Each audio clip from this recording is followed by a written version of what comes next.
How to go to the next line in Excel cell. Hello everyone, welcome to Excel 10 tutorial. In this quick Excel tutorial, I'm going to show you how you can move to the next line within the same cell in Microsoft Excel. Let's get started.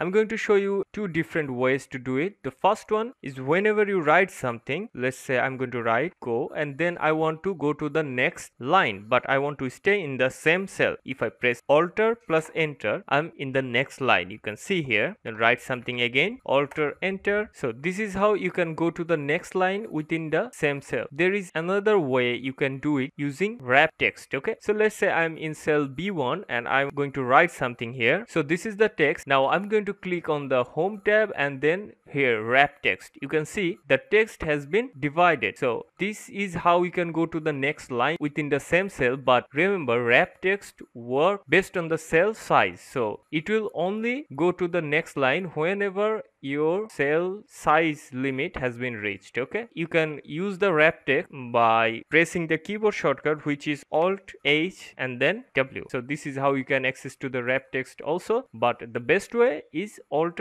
plus Enter. So this is what I wanted to show you. Thank you, thanks for watching. See you in the next tutorial. If you can, please support the channel through Patreon and don't forget to subscribe. Thank you, thanks for watching.